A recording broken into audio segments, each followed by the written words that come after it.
بسم الله الرحمن الرحيم الحمد لله وكفى وسلام على عباده الذين اصطفى أما بعد فأعوذ بالله من الشيطان الرجيم بسم الله الرحمن الرحيم يمحق الله الربا ويربي الصدقات صدق الله العلی العظیم۔ میرے محترم بزرگوں اور دوستوں، اللہ پاک نے اپنے کلام پاک کے اندر سود اور بیاج جیسی چیز کو حرام قرار دیا ہے اور اس کو گھٹنے والی چیز اور مٹ جانے والی چیز سے تعبیر فرمایا ہے۔ در حقیقت ہم اگر اس بات کو غور کریں اور سوچیں کہ یہ سود اور بیاج ایک کتنی خطرناک چیز ہے اور اس کے ذریعے سے اندر کے دینی احساسات ختم ہو جاتے ہیں اور اس کے ذریعے سے پورا گھرانہ تباہ و برباد ہو جاتا ہے۔ اس کے بارے میں اگر ہم احادیث مبارکہ کا مطالعہ کریں تو آپ علیہ الصلاۃ والسلام کی احادیث اتنی سنگین وعیدوں کی طرف اشارہ کرتی ہے۔ ایک حدیث کے اندر آیا ہے کہ آپ علیہ الصلاۃ والسلام نے ارشاد فرمایا کہ سود کھانا گویا ایسا ہے جیسا ایک آدمی اور ایک شخص اپنی سگی ماں کے ساتھ 40 مرتبہ منہ کالا کرے۔ اندازہ لگاؤ، مسلم برادری اور مسلم گاؤں کو چھوڑ دو یا مسلم شہر کو یا علاقے کو چھوڑ دو، کسی غیر مسلم گاؤں، شہر یا علاقہ یا بستی کے اندر اگر ایسا کوئی شخص جو اپنی ماں کے ساتھ 40 مرتبہ منہ کالا کرے اور اس کے بارے میں شہرت ہو جاوے تو وہ اس غیر مسلم بستی کے اندر اتنا ذلیل ہوگا کہ منہ دکھانے کے لائق نہیں ہوگا۔ تو یہ تو اس سے بھی زیادہ خطرناک فرمایا ہے۔ اندازہ لگائے کہ کتنی خطرناک چیز ہے۔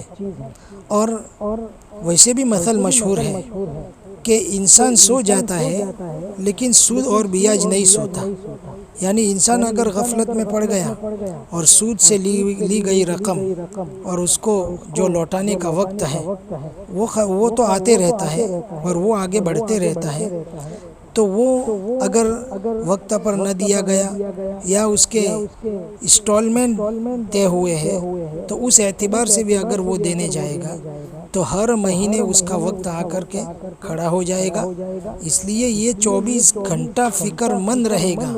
اگر یہ سو گیا تو سود نہیں سوئے گا بلکہ وہ تو بڑھتا چلا جائے گا اور اس کے ذریعے سے اپنی خود کی بے چینی، بے فکری اور پھر اپنے گھرانے کے آل اولاد کی تربیت اور ان کی دینی اصلاح سے توجہ ہٹ کر کے 24 گھنٹے ایک ہی چیز کی فکر میں رہے گا اور پھر اس الجھن سے نکلنے کے لیے اور کوئی راستہ نہ ملے گا بلکہ وہی سود والا راستہ، یعنی کہیں اور سے اور سود میں مبتلا ہو جائے گا اور اس کو سودی رقم لا کر کے یا سودی پیسے لا کر کے یہاں ختم کرنے جائے گا۔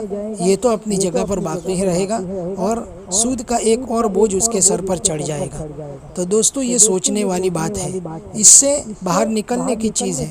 اور آپ تاریخ کا مطالعہ بھی کریں تو اس سے اندازہ ہوگا کہ جن زمانوں میں یہ ناپاک چیز، یہ بدترین چیز جب رائج نہیں تھی اور معاشرہ اور ماحول اور لوگ اس سے پاک تھے تو وہ زمانے بڑے چین سکون والے تھے، اور اس کے برعکس جن زمانوں میں یہ چیزیں رائج کی گئی ہیں اور یہ چیزیں رواج میں آئی ہیں ان زمانوں کے اندر آپ غور فرمانا کتنی بے چینی، کتنی پریشانیاں، کتنے جھگڑے، ہر چیز۔ اور یہ چیز ہوتی کب ہے؟ جب آدمی کے دل میں دنیا گھر کر جاتی ہے، حب الدنیا رأس کل خطیئۃ، تو پھر وہ ہر گناہ کی طرف بے دھڑک چل دیتا ہے۔ اس لیے بزرگوں، اس سے توبہ کرنے کی ضرورت ہے۔